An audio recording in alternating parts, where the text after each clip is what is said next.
Welcome back to the TwinSpires jury. I'm Ashley Anderson here with Darin Zoccali and Nick Tammaro back, filling in for James Scully. We're going to be talking mostly Keeneland today, Parx racing, and Darin will fill us in on British Champions Day at Ascot. But let's start with some U.S. racing where we all have our best bet of the week. So, Darin, I'll start things off with you. What is your best bet and where are you playing that? Heading to Keeneland, great card on Saturday, includes the Perryville Stakes, a grade 3 going postward as race number 7. I like a price play here with number 1, Henro.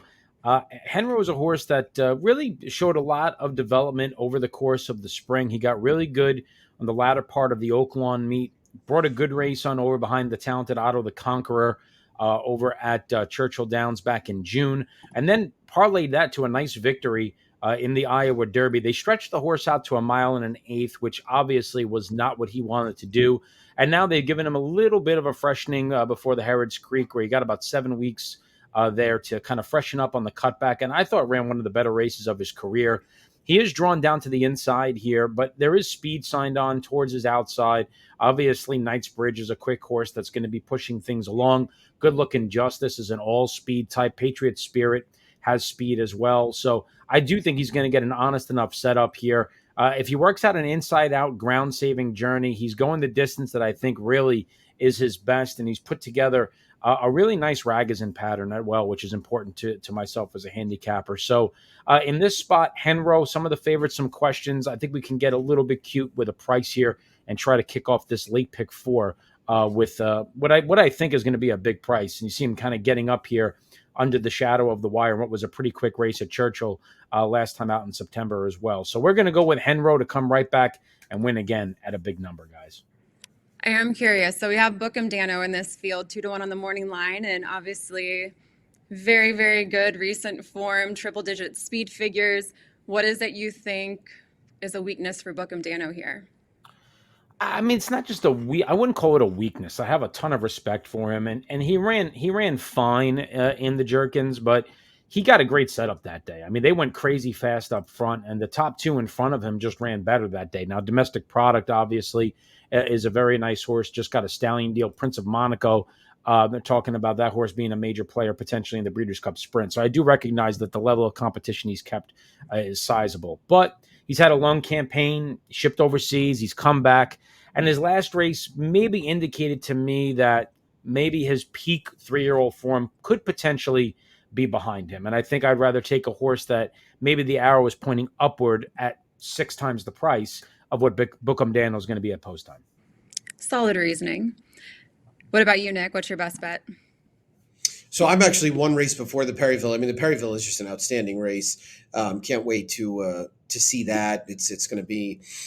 I'm actually one race after. Excuse me. It's going to be really interesting to see. I know Locked is entered also at Belmont at the Big A, so I would assume he's going to end up going there, and that might adjust some of those prices a little bit. You might not get your 12-1 on Henro, but I imagine he'll still be 8-1 or so. I'm going to be in the 8th race at Keeneland on Saturday. My best bet of the weekend is the 12, Taking Candy for Cherie DeVaux. It's obviously been a very, very good meet for Cherie so far. 4 wins through the first, I believe it was 7 programs. And she had a lot of horses run extremely well. This Son of Twirling Candy ran really well last time out. India Bernard Baruch up at Saratoga, finishing a good second. We're going to see that in the replay here. He's in those Lyell Stable Silks, getting towards the front now. Ultimately gets run down by Running B, who's trained, of course, by Cherie's old boss, Chad Brown. But I thought this was a really strong effort from a horse that was stepping up in competition again. He had been in graded stakes before, hadn't had a great deal of success.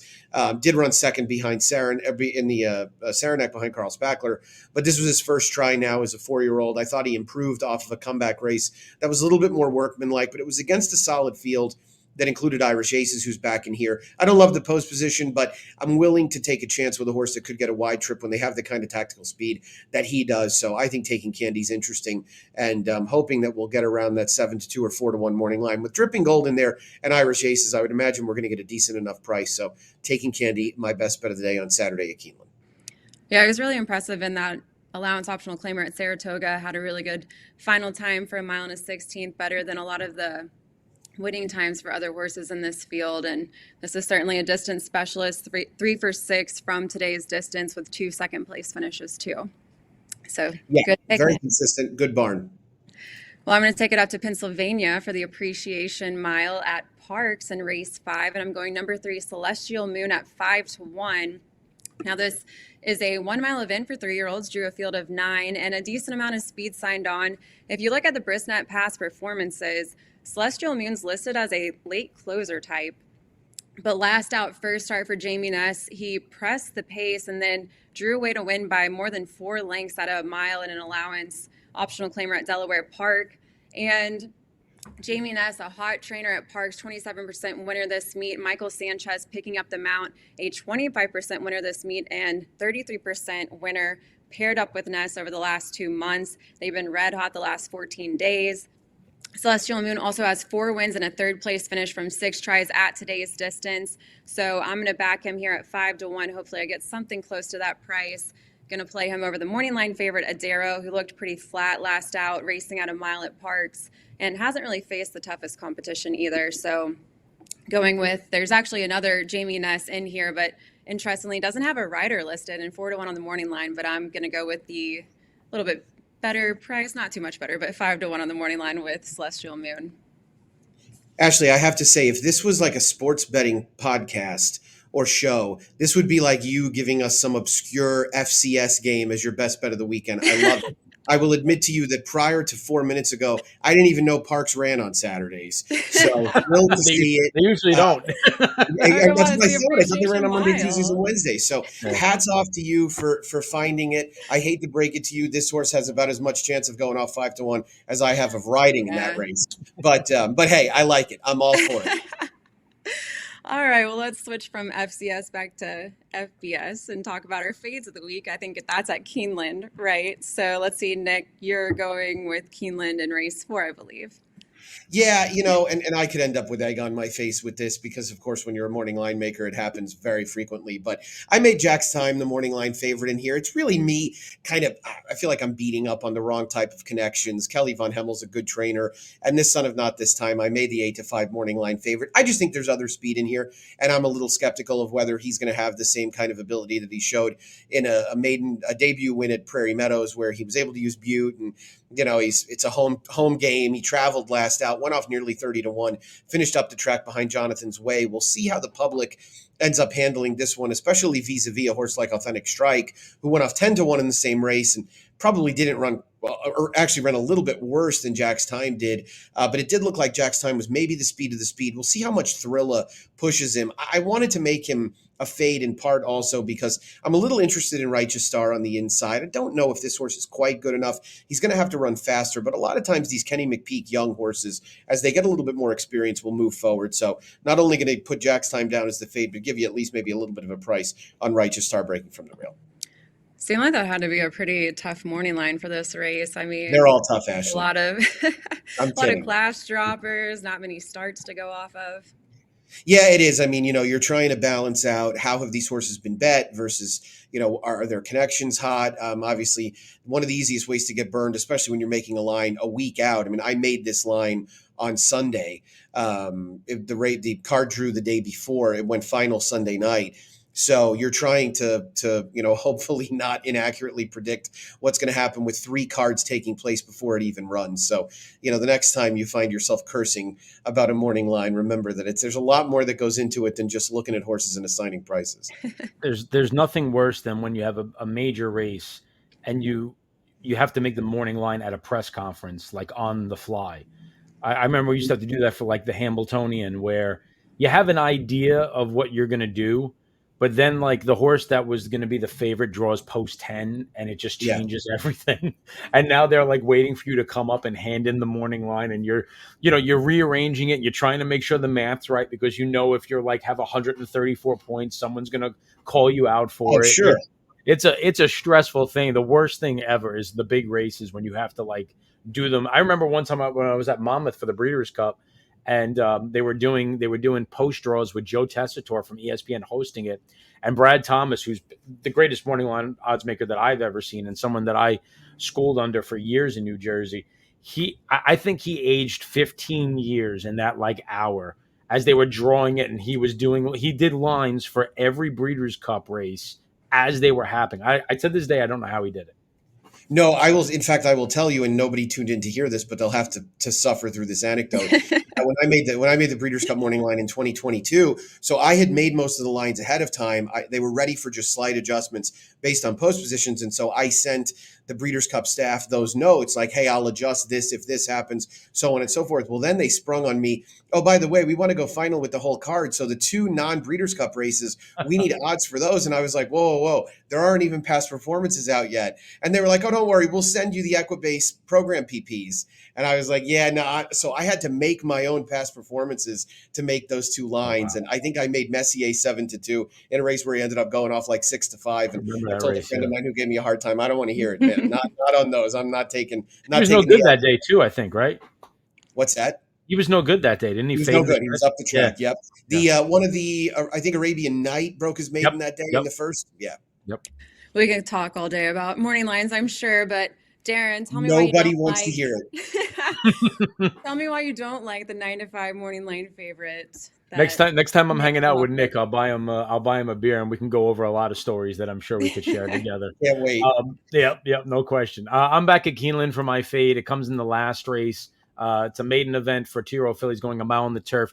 This is pretty cut and dry, guys. Running Away debuted. I mean, look, she ran great. She was 10-1 that day, but I look for horses coming from Saratoga who are chasing wide, slow paces on the inner turf course and have to make up too much ground versus horses that are out there on a loose lead going 49 and change to the half to get caught. I mean, look, it's a fine first effort. But I mean, she should have never lost this race. I mean, she couldn't have gone any slower earlier on. She had separation on the field, and she just got leg weary late, and she gets chased down here coming down to the wire. It's just a fact of a race that I don't think she should have lost, despite the fact that she was sent off at 10-1. I think she's going to be massively overbet off that performance. And whenever you have a race like this with 2-year-olds, you've got angles, you've got horses going to the turf for the first time, you've got first-time starters with pedigrees as well. I just think you could do a heck of a lot better than settling for 9-5 or less on Running Away here. Yeah, I mean, definitely difficult race, I would say. But if you go in the trainer, the jockey angle, I mean, Wesley Ward's been pretty cold this meet, and same with Gerardo Corrales. So, Well, Ward's numbers are always inflated by 2-year-olds debuting and horses at different various times debuting in turf sprints. So this is typically when a Wesley Ward horse gets beat first time out, with regardless of the price, I typically don't come back to them the second time out. Yeah. Well, I will take it to race 2 at Keeneland on Saturday, and I will be fading number 8, Always Smiling, at 2-1. This is a 6-furlong claimer for fillies and mares, and there are 9 in the field here. Always Smiling is coming off a win at Canterbury, racing 5 furlongs over a muddy track, and you'll see a replay here of the horse that I plan to play instead, which is Tell Me When, drew the rail post in this field. But Always Smiling posted a 73 Brisnet speed figure last out, pretty light compared to some of the recent speed figures among the field. And since transferring to Matt Williams' barn, has won twice at 5 furlongs, has one win at 6 furlongs, but again, a pretty light speed figure when winning at 6 furlongs, and 1 for 9 lifetime at the distance as well. So I'm going to play against this horse, and I like Tell Me When, who's coming off a win at 6 furlongs on a sloppy track at Churchill, as we just saw, and had a final time that was almost a second faster than the winning time of Always Smiling at 6 furlongs over a fast track. So I think this horse is very vulnerable here. What do you think? I think that's fair. No argument from me. I mean, look, anytime you can take a swing against in an open, what you perceive to be a wide open race, and I think it is as well. No argument there. So all about taking a shot. Yeah, Hugo Andrade also has lights out numbers with horses that he claimed and won in their last start when you put that combination together. So definitely prefer that horse with a better price. Well, let's talk about some promos and tournaments going on at TwinSpires. So Darin, what's going on? Yeah, the Pick 5 players all meet long, $2,500 hit it and split it at Keeneland. So that's what he offered each and every day. Great opportunity in the late Pick 5 to get a piece of a little bit extra on top of what the Pick 5 is going to pay. And if you're lucky enough to be the only winner at TwinSpires who hits that late Pick 5, and it does happen from time to time, you could take home an extra $2,500 in its entirety. So really fun offer for the Pick 5 players going on all meet long at the fall meet at Keeneland. We also have the lead up to the Everest, that hugely popular race down in Australia that goes for insane money. And we have a money back the next 2 Friday nights, $10 on the cards there, partnered up with our friends at Sky Racing. So if you're an international racing fan leading up to the Everest, you get a $10 money back on the Australian track on Friday night. And of course, don't forget about TwinSpires tournaments. How could you? We talk about them all the time. We've got feeders each and every day leading up to our Kentucky Derby Betting Challenge, Breeders' Cup Betting Challenge qualifier with a guaranteed seat for each on October the 27th. We have feeders leading up to that each and every day. So really excited about that. We have a $150 Keeneland feeder contest coming up tomorrow, and then a $300 Keeneland feeder contest coming up on Saturday as well. Obviously, the higher the price, the more seats we give away based on the number of players. So a better chance, but you have to put up a little extra money. But there are various price points throughout the entire week. Sometimes you can get in for as little as $48 as well earlier on in the week. So definitely options and wagering formats for everybody as TwinSpires tournaments rolls along. And don't forget, if you're playing in the BCBC, you can play at TwinSpires as well. So you could sign up with us also there. So a lot to look forward to.